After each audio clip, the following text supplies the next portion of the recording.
জঙ্গি সন্দেহে ঝাড়খণ্ডের এটিএস এর হাতে গ্রেফতার হলেন এক মহিলা সহ 4 জন। দেশবিরোধী কার্যকলাপ থেকে অস্ত্রের কারবারে যুক্ত থাকার অভিযোগ ওই 4 জনের বিরুদ্ধে। 4 জনকে গ্রেফতার করল ঝাড়খণ্ড এটিএস। হিজবুত তাহরি, অ্যাকুইজ ও আইএসআইএস এর সঙ্গে যুক্ত থাকার অভিযোগে গ্রেফতার। 2024-এ ইউএপিএতে ভারতের নিষিদ্ধ জঙ্গি সংগঠন এই হিজবুত তাহরি, তাতে যুক্ত থাকার অভিযোগে গ্রেফতার করা হলো এক মহিলা সহ 4 জনকে। গ্রেফতার করা হলো ঝাড়খণ্ড এটিএস। আসি পরে খবরে। বন্ধ কারখানার মতো চাকরিহারা শিক্ষাকর্মীদের জন্য এবার ভাতা। সুপ্রিম কোর্টের নির্দেশে চাকরিহারা শিক্ষাকর্মীদের জন্য রাজ্যের ভাতা। মামলার নিষ্পত্তি না হওয়া পর্যন্ত গ্রুপ সি কর্মীদের মাসে 25,000 টাকা, আর চাকরিহারা গ্রুপ ডি কর্মীদের মাসে 20,000 টাকা করে ভাতা দেবে সরকার। নবান্নে আজ চাকরিহারা শিক্ষাকর্মীদের সঙ্গে বৈঠকে এমনই বার্তা দিয়েছেন মুখ্যমন্ত্রী মমতা বন্দ্যোপাধ্যায়। কারা যোগ্য কারা অযোগ্য এখনই তা বলতে পারবো না, তালিকা পাইনি। নবান্নে চাকরিহারা শিক্ষাকর্মীদের সঙ্গে বৈঠকে বার্তা মুখ্যমন্ত্রী। যে মানুষরা তার পরিবার চালাতে পারে না, পরিজনদের অসুবিধে হয়, কারো বৃদ্ধা বাবা মা আছে, কারো সংসার আছে, মানবিকতার দিক থেকে ভেবে যেটা আমরা করতে পারি সেটা হচ্ছে, আমি এডুকেশন ডিপার্টমেন্ট থেকে নয়, চিফ সেক্রেটারি, লেবার মিনিস্টার এবং আমাদের যে আইনজীবী যারা আছেন দেবাঞ্জন মন্ডল সহ এদের সবার সাথে কথা বলি আমরা একটা ওয়ে আউট যেটা বের করেছি।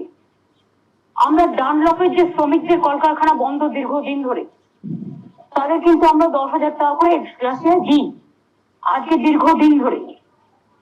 আমি এটা বলবো, আমরা যতক্ষণ রিভিউ করতে না পারছি এবং একটা ফয়সালা না হচ্ছে ততদিন গ্রুপ সি যারা আছে তাদের একটা 25,000 টাকা করে, আর গ্রুপ ডি যারা আছে তাদের 20,000 টাকা করে একটা সোশ্যাল সিকিউরিটি যে স্কিম আছে আমাদের লাইফ অ্যান্ড লাইভলিহুডের, সেটা যদি ওরা রাজি হয় তাহলে যতক্ষণ রিভিউ না হচ্ছে আমরা এটাকে চালাতে পারি, যদি ওরা অপিনিয়ন দেয়, যদি ওরা সবাই এক থাকে।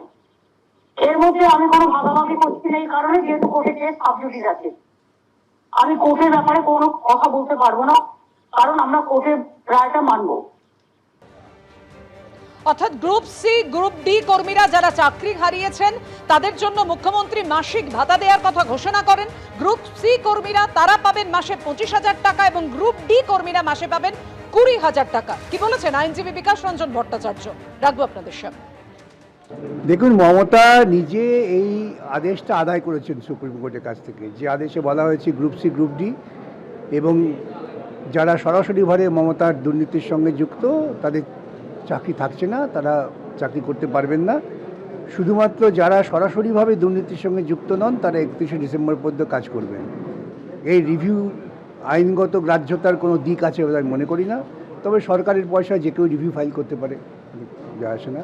আর দ্বিতীয় কথা, যে তিনি যে কথা বলেছেন ভাতা দেবেন, তাহলে তো বুঝতে হয় যে তিনি হাইকোর্ট এবং সুপ্রিম কোর্টের রায়কে চ্যালেঞ্জ করছেন এবং এটা কিন্তু একটা আদালত অবমাননার শামিল।